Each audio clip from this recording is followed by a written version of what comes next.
Do I have enough money to retire? Isn't that the question that we say to ourselves all the time, especially when you have a problem customer or employee or a combination of two? The hard reality is that most people ask this question, but few actually answer this. How much do you need to retire, and what does that look like? Exactly what we're going to talk about this week. Before we get into that, I just want to stop and say thank you to you and the rest of the dedicated listeners. Remember, if you want a question answered on here, just have a question for me, or want to be a guest on a future episode, shoot me an email at podcast@parmelis.com. Want to talk to us about accounting and tax services for your repair shop? Shoot us a text at 301-307-5413.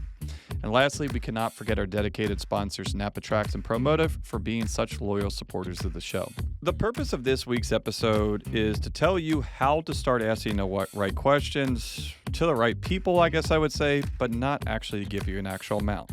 So before I get into this, I am going to give you the tools on how to calculate this yourself. I am going to give you kind of the pitfalls and perils of why people don't get this right or don't look at this at all. But if you're looking for a number of like, I need 2 million, I need 1.5 million, this is not the episode for you, and there's going to be no episodes out there for you.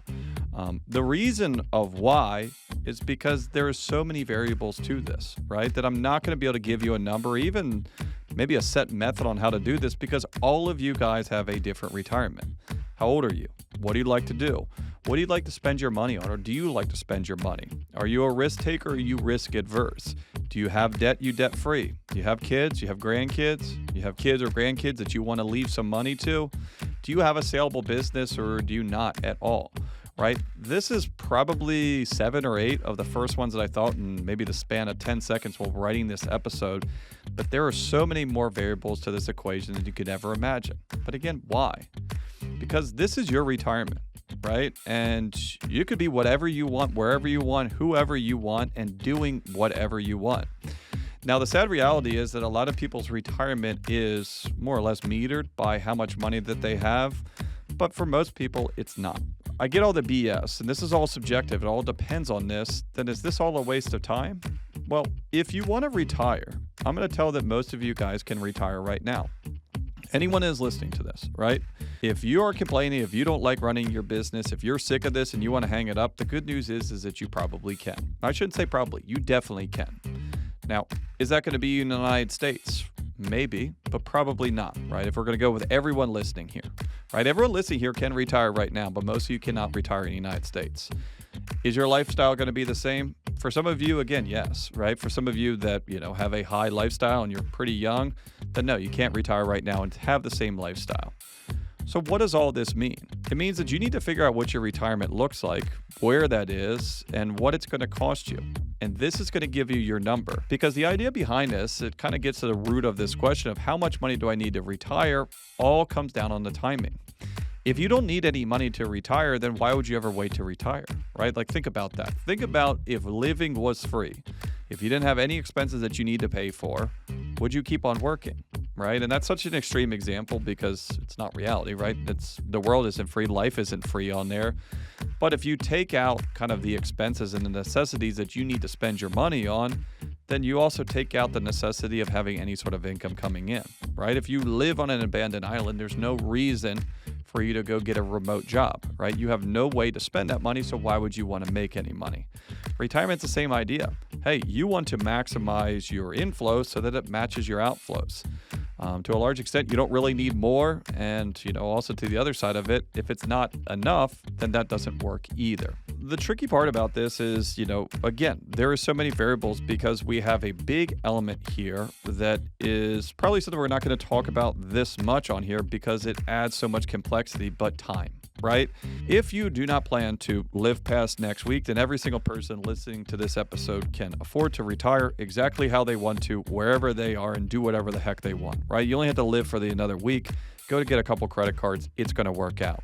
Try to do the same thing for 40 years on this. You're probably not going to get so lucky, right? So more or less, the first lesson that we're going to learn here is your age is going to probably be the biggest thing that dictates your retirement in a realistic standpoint, right?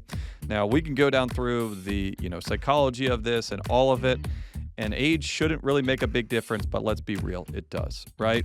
You're going to be spending more money at your younger years than you are your older. If you have children, right, up until the point of when they go to college and maybe get married on this, they are going to be spending a lot of your money, right? So if you want to retire when your kids are 10, that's going to be a lot more expensive for you than when your kids are 30, right? Assuming that you're going to pay for them to grow up and things like that. Also, naturally, again, with your own interest, right, or your own health. Do you think that you're going to be able to spend more money when you're active and 50 or when you're maybe bedridden and 95, right? Again, age is something that goes into all of this. How we age, health, are so many different things that, again, we're not going to get into this episode. Before we get into how to get your number, right, or we figure out, all right, like there has to be some sort of rule of thumb here. Even if it's not going to get me to the exact point that I want to get to, right, there has to be kind of a uniform, agreed upon method to do this. So I have to plug a book on here I've talked about before. I've recommended it to a ton of you. It is called Die with Zero, right? Die as in D-I-E with zero. The whole idea here is, as the title kind of alludes to, is everyone's goal should be to die with zero.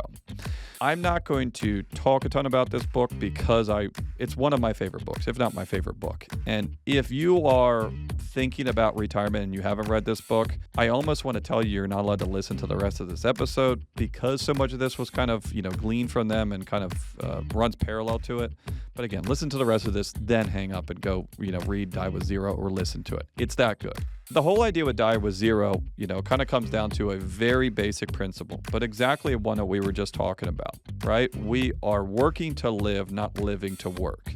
And now if you have a different philosophy on this, then hey, this episode's going to be worthless and so is that book, right? If you love to work, if working is your purpose of being on this earth, then hey, don't let me tell you any differently. Keep on keeping on. Now, for the rest of us, a job or a business or income is a means to the end, right? It's a necessary evil. Well, let's be real. It's an expensive place to live. We need to make money and there's really no around it. Now, the idea of Die with Zero is that we are exchanging our time for money, right? And the book was kind of more written from a non-self-employed point of view, right? Because, yeah, you can get passive investments, you can get passive income. But again, even if you're self-employed, right, and you don't have to go there every day, I think a lot of you would argue it's not as passive as something like a bank account or CD, right? But the whole idea is, let's say that you make $100,000 a year and you die and you have $200,000 left in the bank, right? You shouldn't look at this and say, great, I was able to enjoy my retirement and still had some money left over. No, essentially the author's argument on there is, hey, if you died with $200,000 in the bank and you made $100,000 a year, you worked for 2 more years that you needed to and wasted, time that you could have been enjoying yourself or not working, and instead you chose to work. And so his argument, which, I tend to agree with in some aspect of, is everyone's goal should be to die with zero, right? Why are we going to leave any money to anyone else? Because essentially that means that we wasted our time, and time is our most valuable resource, right? Now, that aspect I can get behind. I don't think anyone can give me an argument to the other side of this. The tricky part about this is that most people are terrified by this idea, right? We have ingrained into our kind of psyche is everyone is terrified to retire and run out of money, right? I know some of you have already said, well, hun, if I die with zero, I'm just as close to dying with money as I am to dying broke or dying in debt, right? Realistically, towards the end of this, you have a little bit more control over that stuff. And even more realistically is the fear of running out of money is one of the most irrational fears, because from a statistical standpoint, almost 90% of people that retire end up dying with more money or the higher net worth than when they retired. Now, let me say that again, right? So 90% of people, and this is for people that have saved for retirement, right? So if you haven't put any money away and you're just banking on Social Security, you're not one of these people. You're not even in statistic. But people that have said, hey, I've saved for my retirement and I'm not sure if I'm okay or not, I think I might run out of money. What they find is that 90% of those people not only don't run out of money, but actually have a higher net worth when they die than when they retired and stopped working. What does that mean, right? So when let's say they retired at age 60, right, or age 70, it doesn't matter, and they were worth $1 million, it means that when they die, they were worth more than $1 million, meaning that they did not even spend enough money to outpace their earnings or other investments on there. So is that, again, a successful mission, right? Now, if we go with Die with Zero, we go with the author's philosophy on this. They say, no, absolutely not, right? Your net worth actually went up there. So realistically, if you're looking at this, you probably should have retired 5 to 6 years earlier.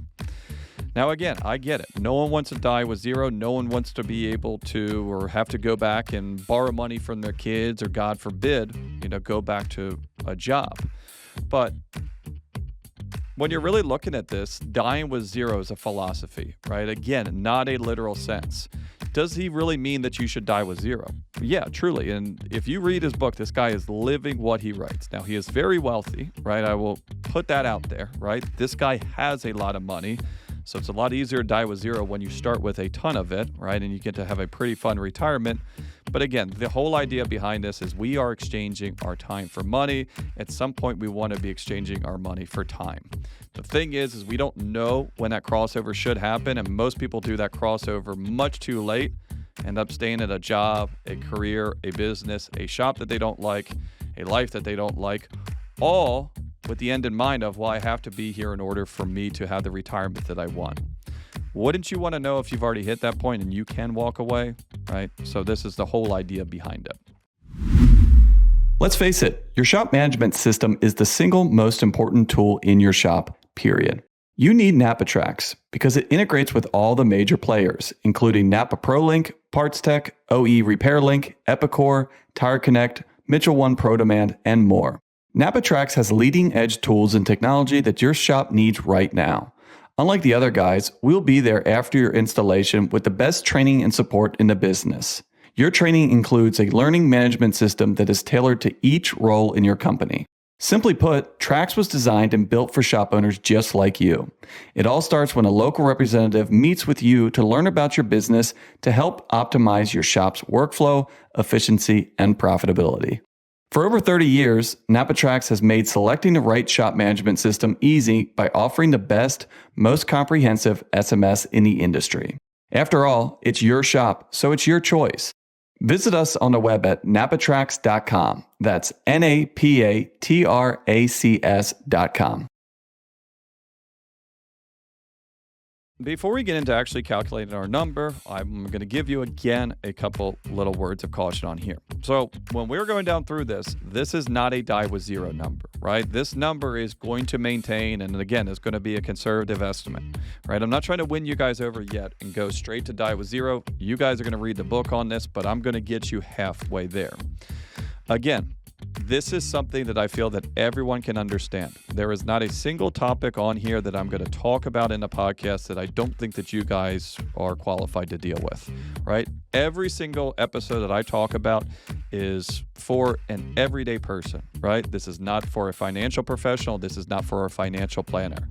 So this is something that if you are comfortable in numbers, if you are comfortable in basic finance and stuff like this, you can do this by yourself, but you need to get educated and you need to do some work on this. On the same flip side though, right, if you're not comfortable with this is a major decision, and you should not do this alone. If you feel confident in this and say, Hunt, call me crazy, but I think I got this stuff figured out, I would tend to agree with you, right? This is not one of those advanced topics that I don't think that you guys can do. But again, if you're not comfortable with this one, don't chance this, right? This is too big to chance. Talk to your accountant, talk to your financial advisor, talk to someone on this.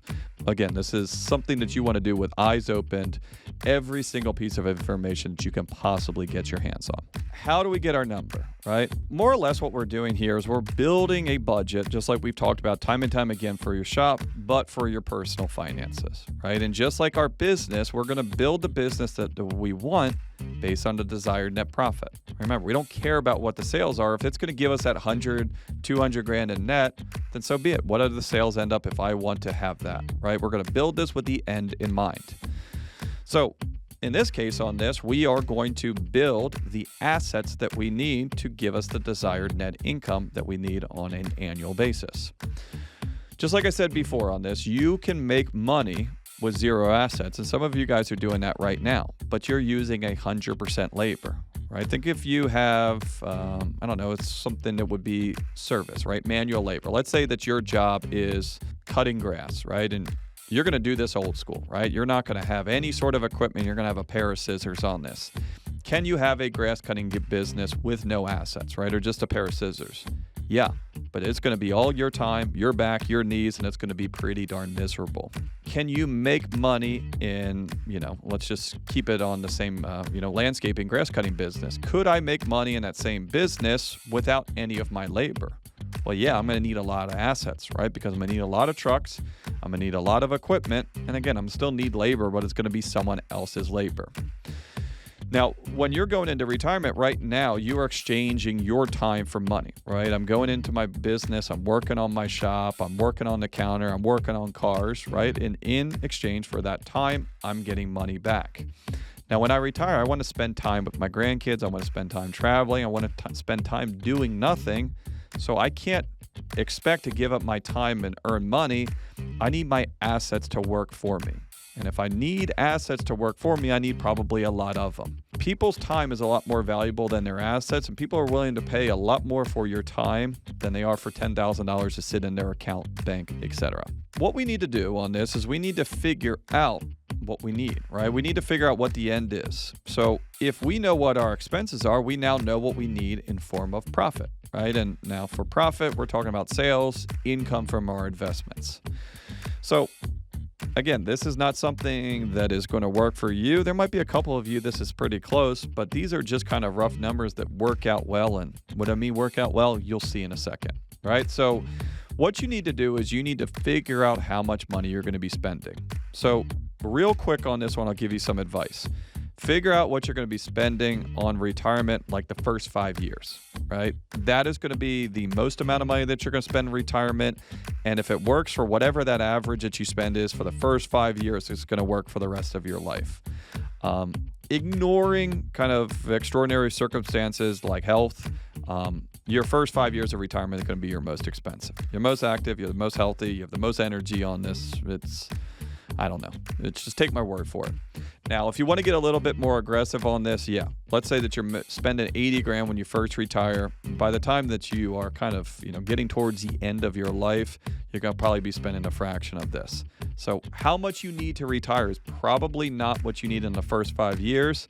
But if you can cover that number in the first 5 years, you know it's going to work for the rest. Don't know what I mean by that?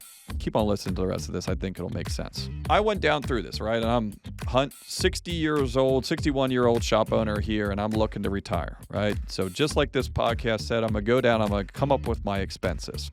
My budget's pretty simple. I need about $20K for living. I don't have any debt, so this is just going to be for utilities, repairs, who knows.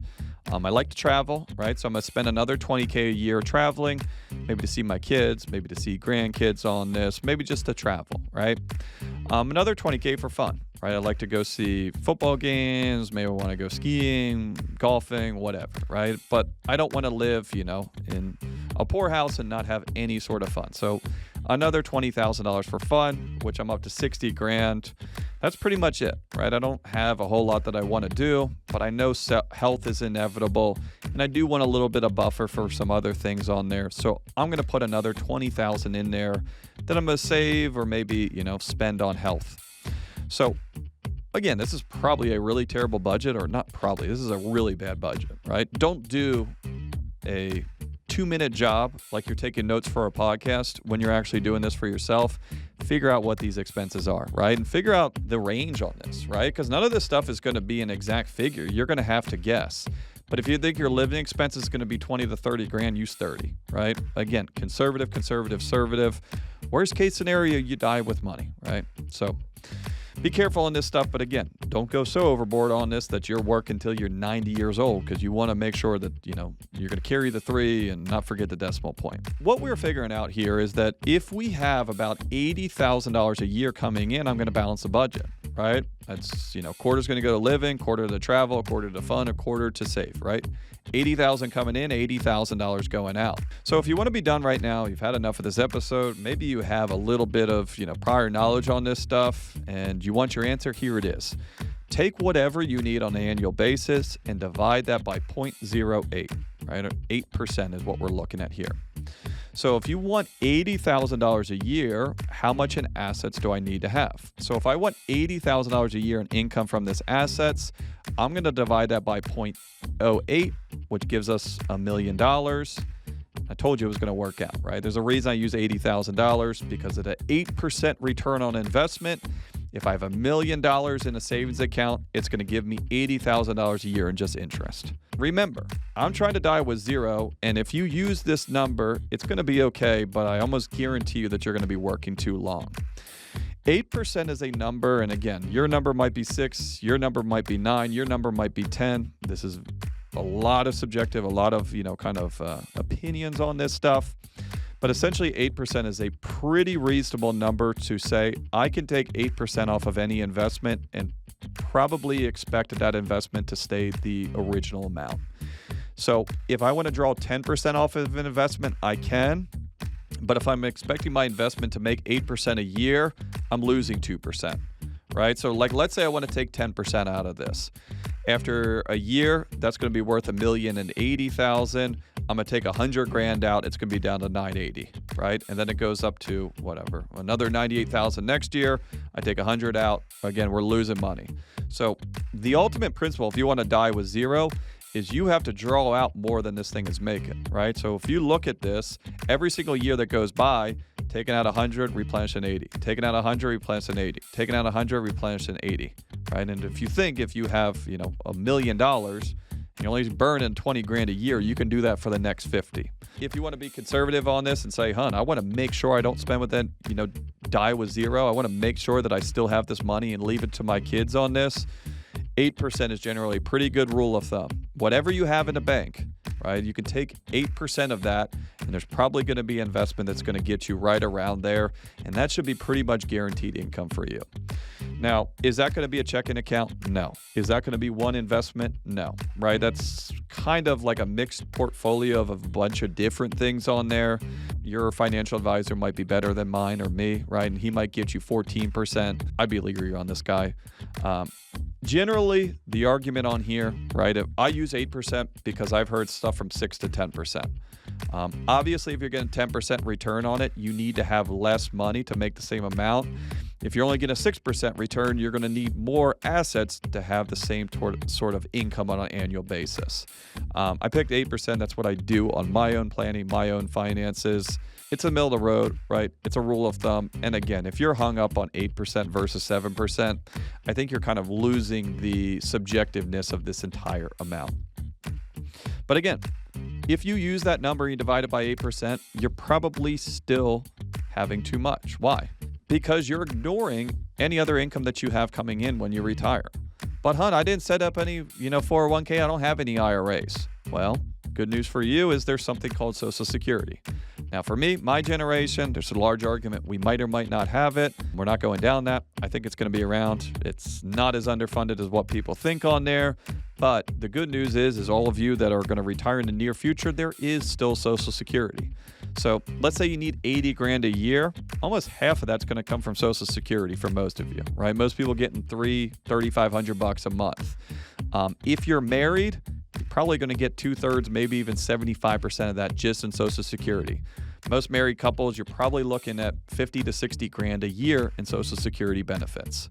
If we're looking at this right here, that's $60,000 alone just on Social Security. We haven't even touched your other investments. We haven't even touched your business, right? And maybe you plan to keep the real estate, right? That's another $50,000 in income right there.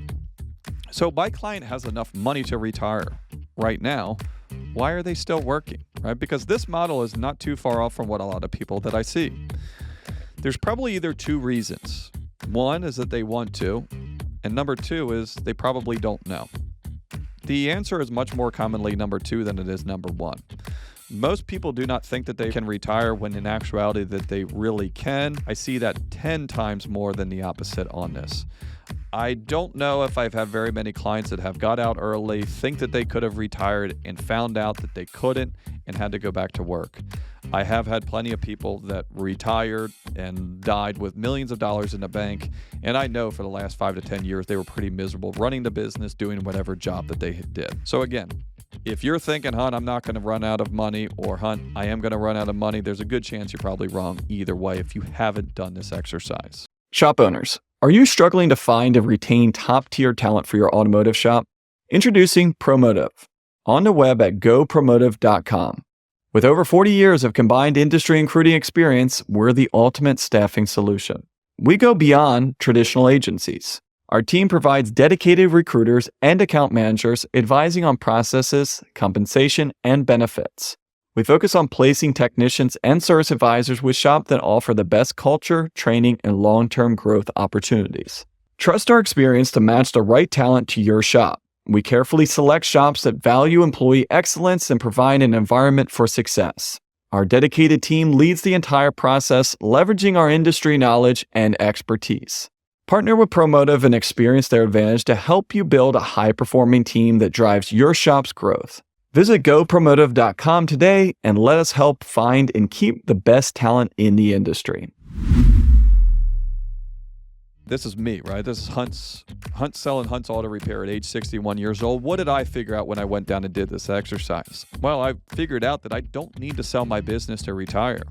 I always thought that my business was my retirement, but I figured out just in Social Security and the lease income coming in from this real estate, if I'm really sick of this, I can close the door, sell off the equipment, or just throw it away and just lease this to someone else, right?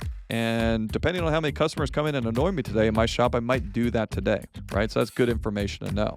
Should they retire? Again, that is your choice. Money doesn't buy happiness, but it does buy choices. And I will tell you that I've never seen a business owner run a business. I have never seen a business owner run a business that they didn't want to and did not have to. However, I have seen a ton and still work with a ton that have to and definitely don't want to, right? So think about that. What do most people get wrong, right? Again, this is not meant to give you specifics. This is meant to, right, probably check out a new book. But again, also just kind of go down through and make sure that you're doing your research on this stuff. But what do most people screw up on this? So most people get this wrong because their retirement is two things: Social Security and your business. The reason of why that is so hard is because one of those is a guarantee and one of those is the farthest thing from a guarantee, right? And again, if you're selling your business and it's all of your retirement, then we're probably saying 3 to 4. We're probably saying that 60, 70% of your retirement is going to come on the sale of your business. Again, I get it. Social Security is not guaranteed. They're going broke, yada, yada, yada on this. But for all intents and purposes, Social Security is guaranteed. It's going to be there no matter who you piss off, no matter what political memes you put on the internet. Your business is the exact opposite, right? You know how quickly it can go out of line, right? You have an injury, you have a fire, you have someone, mess up a customer's car, injure someone on this. You could lose this stuff at any given second, even though it's not necessarily a high probability of this stuff. But just like any sort of investing, you want to diversify your options, right? Hey, maybe business goes south. Great, I have 401k. Hey, maybe business goes south. I have other alternative real estate, right? Having all of your eggs in one basket is the biggest area of concern because, again, Social Security is going to be there. It's not going to be enough to fund your complete retirement, right? And that means that you're saddling your entire horse onto your business.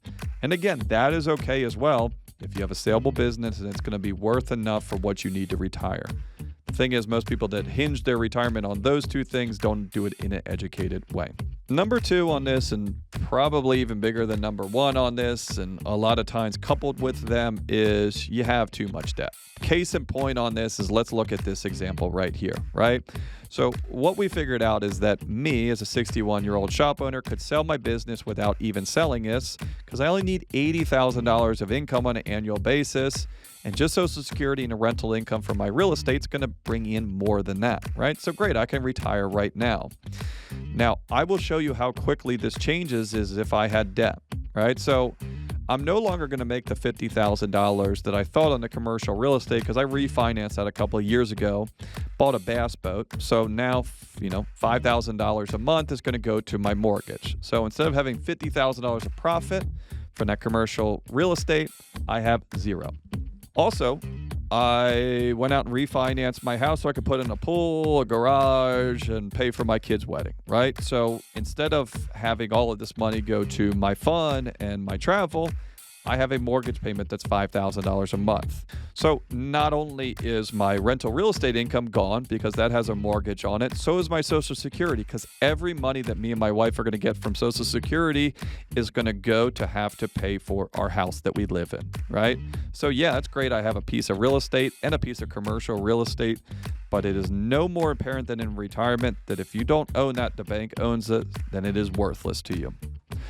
So just by having a mortgage on my primary residence and a mortgage on my commercial property, like a lot of you probably do, I realized that I can no longer retire without selling my business. And I would be pushed into a situation like many of you guys are, that yeah, I absolutely need to sell my business and probably need to sell it for a premium if I'm able to pay off my debt, pay the taxes, and still have enough nest egg left over in order to draw off of that and be an investment vehicle. And the last one on this one is you guys are trying to leave too much money for people that probably don't need this, right? And again, this is from the book, but this is a really cool idea because I know, and I didn't even know if I want to put this in an episode, but some of you guys are thinking this.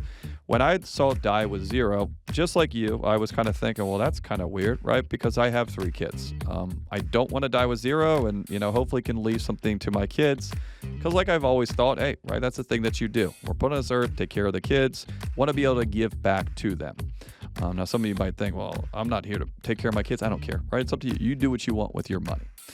The whole idea, though, is that most people inherit money when they no longer need money, right? So I want to live to whatever, 80 years old. My kids are going to be, in their 50s, 60 years old. They're going to be grown. Their kids are probably not going to be at home. Their kids might even already be in college or out of college. What are my kids going to do with money when they're 50 years old, right? So one of the things that the book preaches about is, hey, you want to leave money to your kids? That's great. That's novel. And the author does as well. But instead of saying, hey, the kids are going to get whatever's left over, why don't you give it to them in a time where they really need it, right? Instead of watching your kids struggle, not being able to afford a house and saying, well, hey, you're going to get $1 million, in 20 years when I finally pass away on this, give it to your kids now, right? If that's really what you want to do, then make it part of your budget, make it part of something that you can, budget in there. And hey, maybe you want to give $20,000 a year to your kids. If it builds into the budget and the numbers work on this, then again, no reason to keep on working a miserable job just to have a nest egg for kids that might or might not even need it. Again, kind of a cool idea, something that you guys should look into. But ask these questions, right? Your situation is going to be different. You're going to have a variable that I'm not going to think about. And that's great. That's exactly what this is meant to do. I hope that you go down through this. I hope that you ask questions. I hope that you get confused. I hope that this comes back to you and makes you change your day-to-day behavior, because that means that it's working, right? Maybe you go down through this and you've already figured out that the number that you've been shooting for is the number. Then cool, right? More power to you. I hope that it's the number that you're shooting for is actually less and that you're hopefully closer to retiring than you thought. But hey, you're never going to know unless you look at this stuff.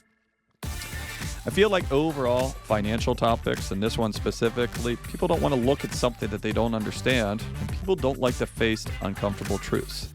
In this example, you probably have both. When in reality, I think that most people statistically are closer than they think. Either way, the answer is something that you need to know. Whether you like to know it or not is not really up to you.